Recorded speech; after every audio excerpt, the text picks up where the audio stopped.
Closing an automotive plant never feels good.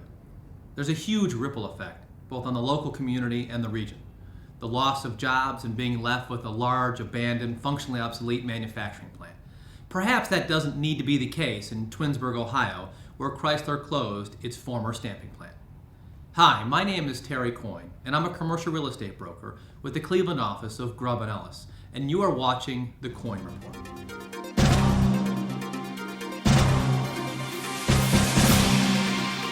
Today, I would like to talk about what I think should be done with the Chrysler plant in Twinsburg. I'll do that by looking at three areas. First, I'll give a little information about the building. Second, a little information about the recent past. And third, what I think should be done. First, the building. The building is about 2.5 million square feet and sits on 165 acres on 82 and 480 in Twinsburg, Ohio. Built in 1956, at its peak it had about 3,200 employees, and about a year and a half ago had as many as 1,200 employees. A few years ago, Chrysler went into bankruptcy and the Department of Treasury took over the old Chrysler company. The new Chrysler company rented the building for a while and now is no longer in the property. The Department of Treasury sold the building to Maynard's Industries out of Canada for about $46 million, and last month Maynard's had an auction emptying the building out. So now you have an empty building at 480 and 82 in Twinsburg, Ohio, and what should you do with it? Two automotive plants in Cleveland have closed over the past 30 years, one in Lorain and one in Elyria.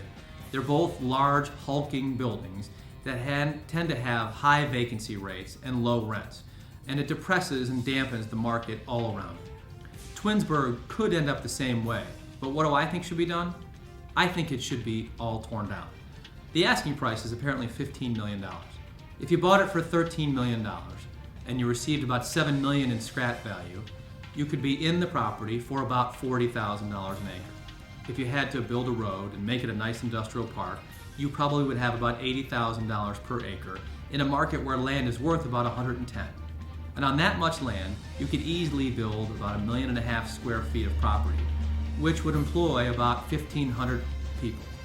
The absorption probably would take about 10 years, but at the end of the day, if it was done right and patiently and with strategy, you would end up with more real estate, more value, and more jobs in that area than there were as recently as 12 months ago. And by planning it properly, activity would beget activity and the entire market would be better off. Once again, my name is Terry Coyne and you're watching the Coyne Report.